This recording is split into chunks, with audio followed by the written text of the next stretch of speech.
ദയവ് ചെയ്ത് നമ്മുടെ അടുത്ത ജനറേഷനെ, കുഞ്ഞുങ്ങളെ ദയവ് ചെയ്ത് കമ്പയർ ചെയ്ത് അവരെ കൊല്ലരുത്. ഞാൻ യുവജനങ്ങളുടെ ഇടയിലും കുഞ്ഞുങ്ങളുടെ ഇടയിലും ഒക്കെ ധ്യാനിപ്പിച്ചുകൊണ്ട് നടക്കുന്നതുകൊണ്ട് ഞാൻ പറയാണ്.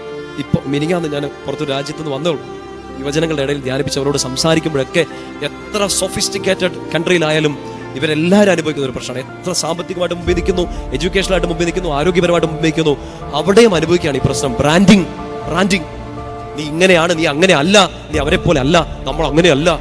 കുഞ്ഞുങ്ങളുടെ ഉള്ളിലോട്ട് ഈ കോംപ്ലക്സ് മുഴുവൻ കയറി നിരാശയുടെ പടുകുഴിയിലേക്ക് നമ്മൾ അറിയാതെ അവരെ വിടുകയാണ്. ദയവ് ചെയ്ത് നിങ്ങളുടെ കുഞ്ഞുങ്ങളെ കമ്പയർ ചെയ്യരുത്. നിങ്ങളുടെ കുഞ്ഞുങ്ങളെ ആര് തന്നതാണ്? ഈശോ തന്നതാണ്. നിങ്ങൾ ഒത്തിരി മുറിവുകളെയൊക്കെ അതിജീവിച്ച് വന്നവരാണ്. പക്ഷെ ഈ ജനറേഷന്, നിങ്ങളുടെ കുഞ്ഞുങ്ങളുടെ ജനറേഷന്, അടുത്തൊരു ജനറേഷന് ഇതൊന്നും താങ്ങാനുള്ള മൈൻഡൊന്നും ഇല്ല. നമ്മുടെ ജനറേഷൻ, നിങ്ങളുടെ മുമ്പിലുള്ള ജനറേഷൻ അങ്ങനെയാണ്. മനസ്സത്രേ ഉള്ളൂ. ഇഷ്ടംപോലെ വായിക്കുന്നുണ്ടാകാം, ഇഷ്ടംപോലെ സിനിമകൾ കാണുന്നുണ്ടാകാം, ലോകം കുറെ പരിചയപ്പെടുന്നുണ്ടാകാം, പക്ഷെ മനസ്സ് കുഞ്ഞാണ്.